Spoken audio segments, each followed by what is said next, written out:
All right. I'm going to get pretty in-depth here, but I don't want to take up too much time, so let's go straight into it.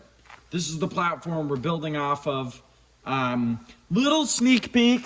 I got a new body to put on this thing. Yeah, it's destroyed, but it'll get touched up as time goes on. We're going to build a Bronco off of the original SCX-10. This is off, well, maybe it's off of the AX-10. I'm not really sure, but regardless, this thing is going to be sweet. Our new axles are here. I'm going to go into depth in those in a little bit. I don't want to talk about all that right now, but for a basic rundown, we're running 10-2 links, custom shortened ones up front, extended rear, custom made drive shafts. Actually, the stock, or the rear is just a stock wild bore drive shaft, but extended hubs on here. We're going to go a little bit wider. We're going to go back with the TSLs. I absolutely despise and hate the J-Concepts holds. They are the worst tire I've ever used in my whole entire life. I can't believe it. I ripped all 4 of them. I think I got a set over here. Where's the one that's ripped? Here we go. One really ripped tire there. Yeah, I mean, that's just an example. A couple of them are worse. So this build's gonna be crazy. We're running drive techs again. I know I was like, I'm gonna change them. We're gonna do something different, and then I'm not. So get used to that. I often stick with the same things. If it ain't broken, why fix it? You know, that's kind of my deal. So we're gonna run these again. I think these are 90 mil, if I'm doing my math correctly. I'm not really sure, but regardless, we're gonna throw these bad boys on here and start building this. I'm gonna go through the build process pretty slow. I'll kind of dive into detail here and there on what's gonna be going on, but you know, that's gonna be it for now. So stay tuned and let's get this build started. Okay, hopefully we're seeing what's going on here.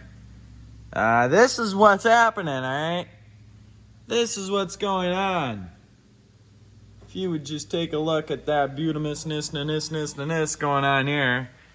Like I said, this is going to be a tad bit wider than last time, so we're going to be doing good here. It's going to be dope. I'll leave it at that. You know, we got a lot of narrowing up to do here. This is going to get pinched. I'm not even sure. I might just cut off the whole rear section right here and do like a truggy, but I don't know. I like to keep, you know, the innards, the organs of this vehicle hidden at best. So this is what we're working with right now. So take a good gander, because this is, you know, about the nicest she's going to look before she's totally destroyed into a million pieces and welded together. So here we go. Okay. Here's the first, I don't know, what time is it? It is 12 something, I don't know. Here's the first couple hours of progress. It's late, I'm getting tired.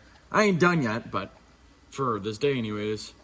This is our progress so far, you know, looking pretty good. Cut up the body a lot, hopefully not too much. Changed it up as much as I needed to. The frame is coming together fine.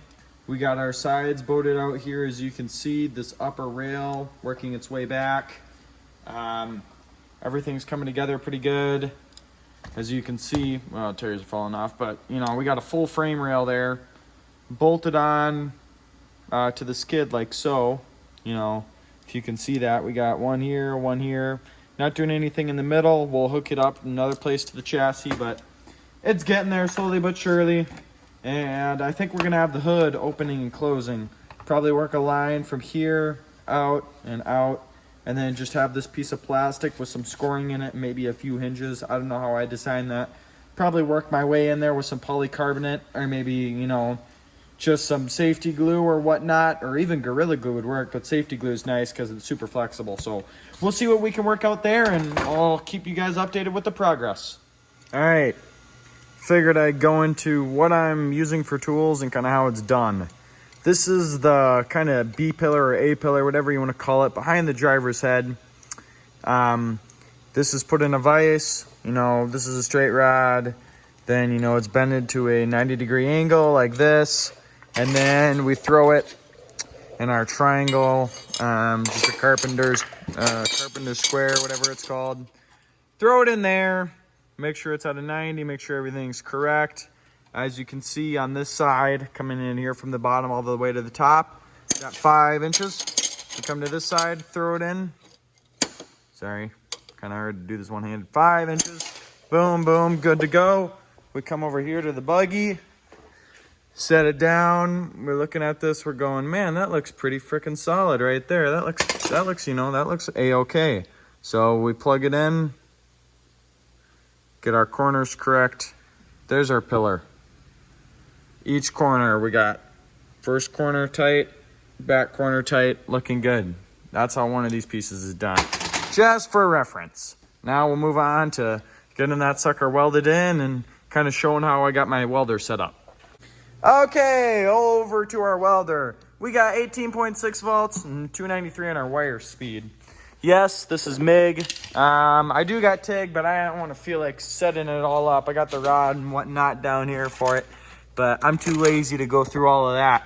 So, you know what it is, Miller. Miller all day, every day. We always do Miller. We don't mess around with any Lincoln BS or whatnot, but that's how we're doing. Quick run over of tools. We got just your standard grinder,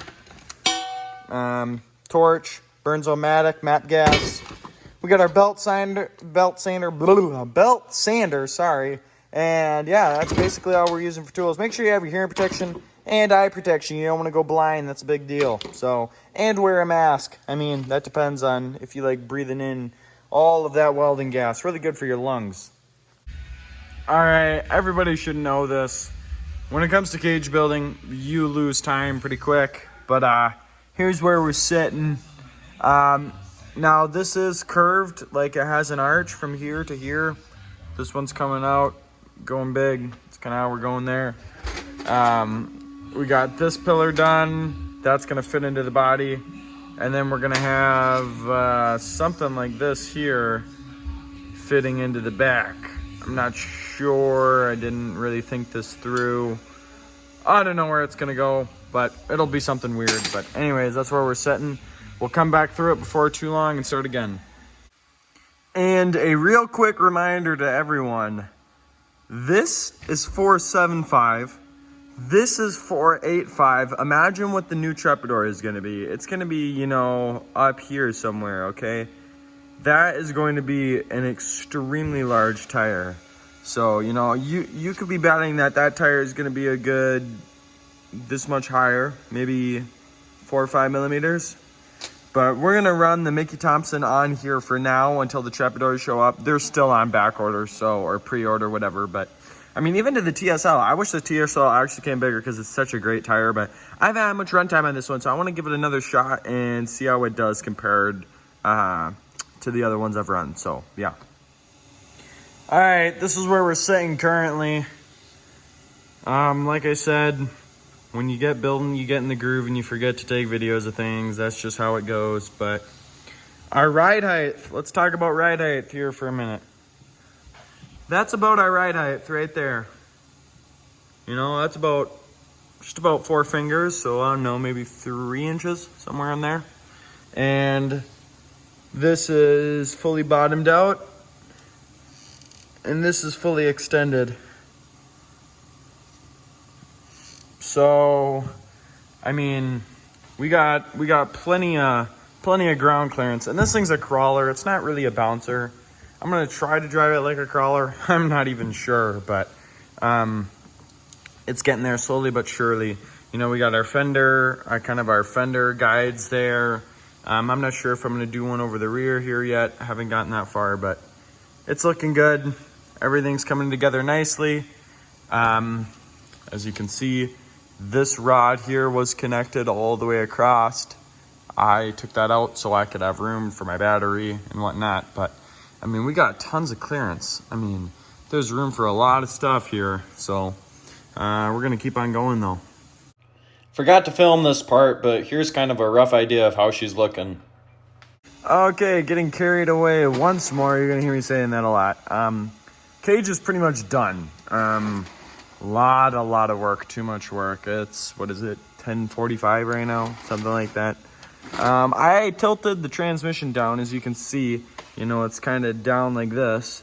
That's to clear that massive 550 can motor, but it's just got primer on it right now. It's not bolted up. We just gave it a light coat of primer so it don't be rusting super bad. But ESC mount is right here, battery mount right here. It's looking all right. I'll have to see, if there's anything I want to change, but we're getting it bolted up. It's primered for a test run, so we're gonna have a test run with this truck, see how I like it, see how I feel, and if there's stuff I want to adjust, I can adjust it then. So that's what we're doing right now. All right, kind of forgot to record an outro, but that's gonna do it for this video. Kind of going over, how the axle looks. I packed that thing full of grease.